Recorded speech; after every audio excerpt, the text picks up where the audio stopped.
Pak, terkait sama yang semalam saya informasikan ke Bapak, bahwasanya saya mau melakukan wawancara pada Bapak tentang pengambilan keputusan berdasarkan kebijakan universal.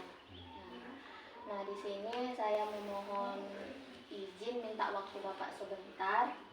Nah, nanti saya akan mengajukan beberapa pertanyaan ya Pak, mungkin sekitar ada 7 pertanyaan kurang lebih. Nah, untuk pertanyaan yang pertama ini Pak, selama ini bagaimana Bapak dapat mengidentifikasi kasus-kasus yang merupakan dilema etika atau bujukan moral? Baik, terima kasih. Tentunya di salah satu instansi, khusus di sekolah SD 12, memang banyak kasus-kasus yang harus kita antisipasi. Masalah kenakalan anak yang sudah sering muncul, mungkin ini pengaruh karena kedewasaan. Sudah mulai nampak ciri-ciri bahwa anak itu sudah menjadi dewasa, dan kemudian perubahan-perubahan daripada etika anak itu sudah mulai berbeda dibandingkan dengan mereka itu masih dalam kondisi belum balik. Tentunya untuk menghadapi yang seperti itu, tentunya yang pertama yang akan kita lakukan itu bahwa mereka itu tidak boleh kita memberikan kebebasan itu tidak boleh berkomunikasi secara mendetail atau secara bebas. Dan kemudian yang kedua itu tentunya kepada gurunya juga kita akan berperan menyampaikan hal-hal seperti itu, artinya supaya setiap hari dapat memberikan nuansa yang memang hal seperti itu. Artinya guru itu selalu mengontrol ya, mereka setiap hari, dan juga memberikan yang terbaik ataupun berupa nasihat lah kepada mereka, bahwa mereka di luar sekolah juga seperti itu. Tetapi tergantung kepada orang tua daripada siswa juga kita berikan bimbingan agar mereka tidak terlibat hal-hal yang negatif. Oke, berarti Bapak mengidentifikasi dengan melihat dari permasalahan itu tadi ya Bapak, kemudian keterlibatan guru bagaimana ya kan, karena tentunya kasus di SD karena mereka masih usia anak-anak ya kan Pak, tentunya kayak istilahnya kasus-kasus tentang misal perkelahian itu pastinya ada seperti itu ya Pak. Nah, untuk pertanyaan selanjutnya nih Pak, bagaimana Bapak menjalankan pengambilan keputusan di sekolah, terutama untuk kasus-kasus di mana ada dua kepentingan yang sama-sama benar atau yang sama-sama mengandung nilai kebajikan? Nah, tentunya yang pertama, kalau di sekolah itu kita harus memang berkomunikasi dengan unsur-unsur di dalam sekolah, termasuk guru, kemudian masyarakat, harus memang ikut berperan dalam hal itu. Artinya apa? Kita itu menyampaikan hal-hal yang positif agar sifat daripada anak-anak itu tidak melebar kemana-mana dan tidak dicontoh oleh teman-temannya. Oke, berarti dengan menunjukkan hal-hal yang baik ya Pak, karena seorang guru diguguh dan ditiru seperti itu ya Pak. Jadi ketika guru memberikan contoh yang baik kepada siswa, tentu secara otomatis siswa akan meniru seperti apa gurunya. Oke, baik Pak. Nah, untuk langkah-langkah atau prosedur seperti apa yang bisa Bapak lakukan selama ini? Langkah-langkah prosedurnya? Langkah-langkah prosedurnya yang merupakan positif yang tentunya setiap hari kita memberikan pengarahan. Itu yang pertama. Yang kemudian yang kedua, tidak mencari pengawasan, pengontrolan di setiap kegiatan-kegiatan yang ada di sekolah. Ya. Nah, selanjutnya nih Pak, hal-hal apa saja yang selama ini Bapak anggap efektif dalam pengambilan keputusan pada kasus-kasus dilema etika yang Bapak alami di sekolah? Yang pertama, tentunya kita harus memberikan contoh kepada anak-anak. Ya, kita tanamkan mengharapkan diri kita untuk ditiru oleh anak-anak, yang kemudian kita observasi dan kita pandang bagaimana perubahan-perubahan sehingga kita membuat sebagai contoh teladan kepada mereka, apakah memang ya bisa mereka lakukan atau bisa mereka contoh. Oke, berarti hal yang Bapak anggap efektif yaitu dengan memberikan contoh, yaitu dimulai dari diri sendiri gitu ya Pak. Oke. Nah, hal-hal apa yang selama ini merupakan tantangan dalam pengambilan keputusan pada kasus-kasus dilema etika? Pertama, ya terkadang tantangan yang pertama orang tua itu apabila kita memberikan teguran terkadang dia tidak terima. Sering itu Pak di sekolah. Dan kemudian tentunya orang tua itu kita berikan juga masukan bahwa kita mutlak memberikan yang terbaik di sekolah selama jam pagi, jam 7.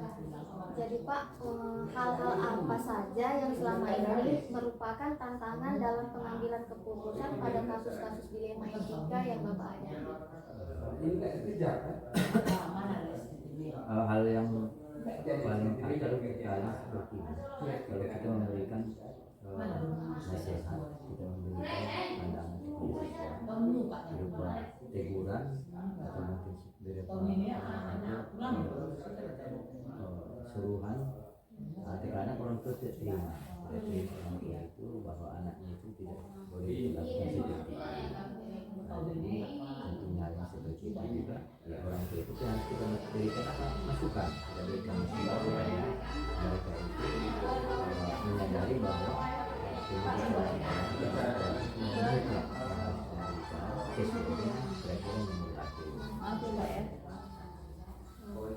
Ini tantangannya lebih kepada orang tua ya, menghadapi kasus pada peserta didik Pak.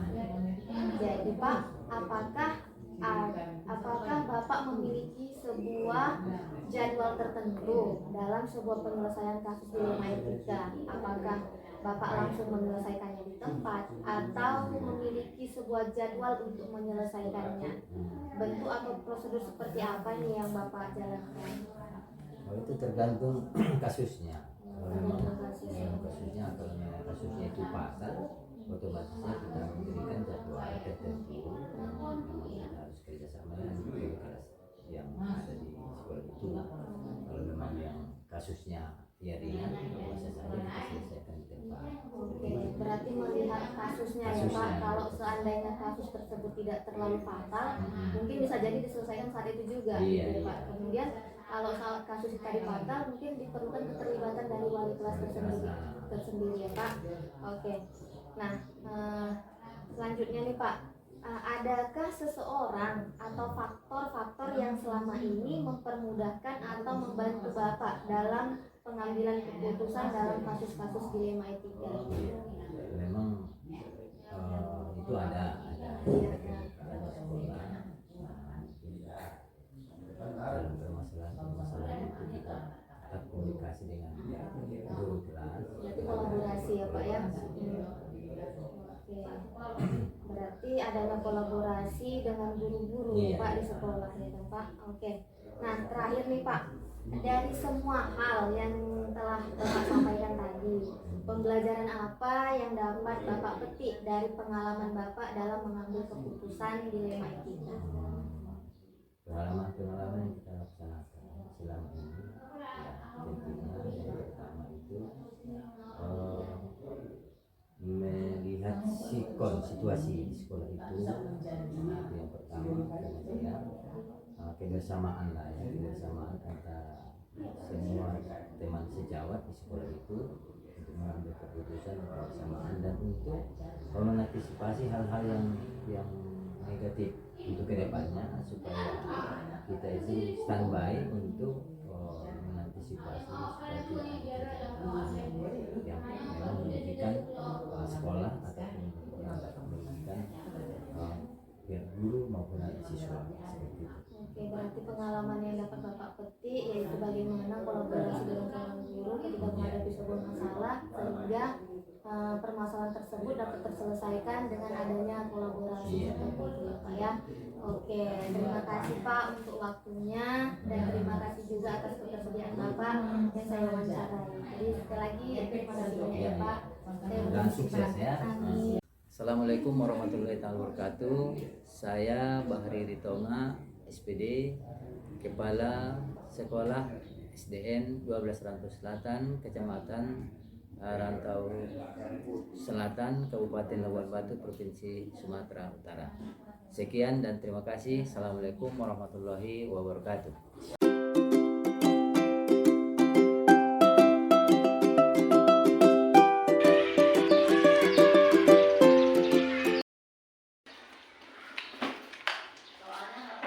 Assalamualaikum Bu.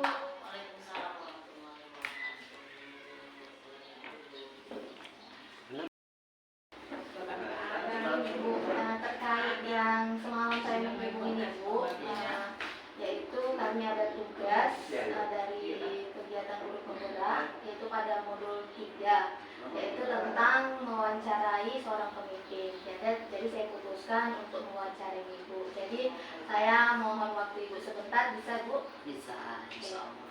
Nah, mungkin di sini wawancara yang saya lakukan yaitu mengenai pengambilan keputusan berdasarkan kebijakan universal. Nah, di sini ada beberapa pertanyaan yang mau saya ajukan kepada Ibu.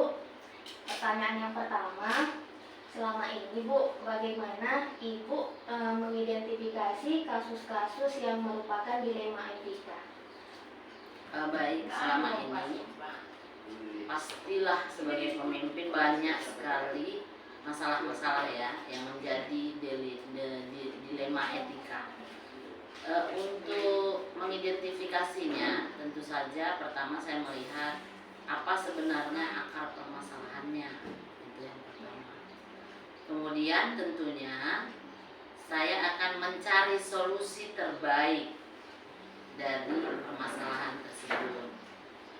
Untuk mencari solusi terbaik, ada beberapa hal yang harus saya perhatikan. Yang pertama, ketika nanti akan mengambil sebuah keputusan, apa manfaat dan mudaratnya? Itu ya, kalau bahasanya manfaat dan mudarat. Apa kebermanfaatannya? Apa resikonya? Karena semua keputusan punya resiko. Yang tak kalah pentingnya adalah tujuan utamanya apa. Seperti itu. Jadi diusahakan dalam mengambil keputusannya itu yang resikonya terkecil, yang mencapai tujuan yang banyak bermanfaat. Oke, jadi Ibu mengidentifikasi kasus-kasus tersebut yaitu dengan melihat akar permasalahannya, kemudian mencari solusi yang terbaik, gitu ya Bu ya. Nah, untuk pertanyaan yang kedua Bu, jadi bagaimana Ibu menjalankan pengambilan keputusan di instansi yang Ibu pimpin, ya terutama untuk kasus di mana ada dua kepentingan yang sama benar dengan mengandung nilai kebajikan. Iya, ya. Kembali kepada yang saya katakan tadi, ini kan kita harus ngambil keputusan. Iya. Tetapi dua-dua hal ini benar, Iya. ya kan? Dua hal ini benar. Maka kita kembali kepada tujuan. Apa tujuannya? Nanti kita lihat mana yang lebih condong kepada tujuan yang akan kita capai. Seperti itu. Berarti melihat tujuan ya Bu ya, yang mana yang lebih condong mungkin akan difokuskan ke tujuan tersebut. Oke. Nah, kemudian Bu, langkah-langkah atau prosedur apa yang bisa Ibu lakukan dalam kasus tersebut? Selama inilah yang Ibu menghadapi kasus. Baik, kalau saya, langkah yang saya ambil, pertama saya lihat dulu dua hal yang berbeda tapi sama-sama memang bermanfaat ini, kira-kira kebermanfaatannya yang lebih besar yang mana, seperti itu. Oke, berarti melihat dua hal yang berbeda dengan melihat sisi kebermanfaatannya, seperti itu ya Bu. Nah, untuk pertanyaan berikutnya nih Bu, hal apa saja yang selama ini Ibu anggap efektif dalam pengambilan keputusan pada kasus dilema etika yang Ibu hadapi? Menurut saya yang paling efektif ketika mengambil keputusan di dilema etika ini adalah bagaimana kita mengambil keputusan ini risikonya terkecil, risikonya paling kecil, pencapai tujuannya paling besar. Oke, berarti dengan melihat resiko yang terkecil ya, tentunya dengan resiko yang terkecil mungkin kita akan dapat ini kan Bu, kita lihat dampaknya bukan untuk kita sendiri tapi untuk kebersamaan, untuk orang banyak. Oke, baik. Tapi tetap ada resiko. Iya. Tapi makanya jangan takut dengan resiko, itu pasti ada ya. Nah, hal apa saja yang selama ini merupakan tantangan dalam pengambilan keputusan pada kasus dilema etika yang kita hadapi? Tantangannya ya tidak semua orang bisa terima. Keputusan yang kita ambil itu tidak semua orang bisa terima. Tapi usahakan yang tidak terima itu ya sebagian kecil. Dan keputusan itu nanti berproses. Hasil keputusan yang kita ambil dilaksanakan, nanti berproses. Kita lihat lagi. Nanti ada refleksi lagi. Berarti dengan melihat kebermanfaatan bagi orang juga ya kan Bu, karena tentunya kita mengambil keputusan belum tentu keputusan kita tadi dapat diterima orang banyak seperti itu Bu. Butuh waktu. Karena ada orang yang dia belum melaksanakan, udah ini duluan, protes duluan. Jadi itu tantangannya di situ. Nah, jadi apakah Ibu memiliki sebuah jadwal tertentu nih dalam menyelesaikan kasus dilema etika, atau apakah Ibu langsung menyelesaikannya di tempat atau memiliki jadwal untuk penyelesaiannya? Tergantung. Kalau dia situasional harus cepat. Kadang-kadang dilema etika ini datang tiba-tiba dan harus diputuskan tiba-tiba. Nah, kalau di situ kita harus cepat ya. Situasional lah kalau saya. Tidak ada jadwal khusus kecuali dia punya tenggang waktu, misalnya masalah besar baru kita identifikasi bersama, kita panggil beberapa pihak, kita diskusi. Jadi situasional. Kalau masalahnya memang bisa ada waktu untuk menyelesaikannya, biasanya saya memanggil kepala sekolah, staf, pengawas untuk diskusi bersama, kemudian kita putuskan melalui diskusi. Karena pemimpin di zaman sekarang ini sudah berubah dia teorinya. Tidak lagi kita yang paling hebat, kita yang ngatur, tidak, tapi kita mengambil dari bawah, lebih ke kolaborasi seperti itu. Kemudian Bu, bentuk atau prosedur seperti apa yang Ibu jalankan selama ini ya? Tadi kalau yang bisa ada tenggang waktunya, saya pasti berkolaborasi dengan semua pihak yang terkait, kemudian merembukkannya bersama. Kalau memang kadang-kadang dibawa alurnya, setelah dari situ kita bawa alurnya, kita jelaskan ini kebermanfaatannya ini, tujuannya ini. Jadi kita juga seperti memasukkan teori dilema etika itu kepada mereka, tapi secara elegan seperti itu ya. Nah Bu, ini ada dua pertanyaan lain ya. Nah, adakah seseorang atau faktor-faktor yang selama ini mempermudah atau membantu Ibu dalam pengambilan keputusan dalam kasus dilema etika? Banyak ya, karena kita berkolaborasi itu banyak. Kalau saya yang membantu biasanya ketua K3S, kemudian guru-guru penggerak, pengajar praktik, kepala sekolah, bendahara, staf, pokoknya semua orang lah, siapa saja itu ya, yang terlibat dalam dilema etika itu. Berarti butuh kolaborasi Ya, Bu, pasti. dengan semua pihak. Nah, dari semua hal yang telah Ibu sampaikan tadi, pembelajaran apa yang dapat Ibu petik dari pengalaman Ibu dalam mengambil keputusan dilema etika itu? Saya mengambil pelajaran bahwa dalam hidup ini pasti ada masalah, pasti ada pilihan. Maka bagaimana kita mengidentifikasi, menelaah, dan mencari solusi terbaik agar tujuan yang kita capai, yang kita harapkan itu tercapai, dan kebermanfaatannya kepada orang banyak itu lebih mengena. Untuk itu perlu kolaborasi. Nah, Oke, itu dia. luar biasa ya Bu ya. Karena pun saya yakin karena nama Ibu di Labuan Batu ini memang sudah cukup terkenal sebagai seorang pengawas atau korwil yang bijaksana ya Bu. Ya, makanya Sebenarnya gini kalau rasa teori-teori yang di guru penggerak itu harus dipraktikkan. Nah, jangan hanya teori aja dia. Jadi pokoknya apa yang dipelajari langsung praktik. Jadi Bu, terima kasih Bu untuk waktunya dan terima kasih juga untuk ketersediaan Ibu yang saya mewawancarai. Saya ucapkan terima kasih banyak ya Bu. Sama, Saya sukses ya. Sukses. Assalamualaikum warahmatullahi wabarakatuh. Nama saya Hajjah Neneng Yusnita Simanjuntak SPD MM. Saya adalah pengawas sekolah Kabupaten Labuhan Batu yang diberi tugas tambahan sebagai Korwilcam bidang pendidikan di Kecamatan Rantau Selatan. Itu saja, terima kasih. Assalamualaikum warahmatullahi wabarakatuh.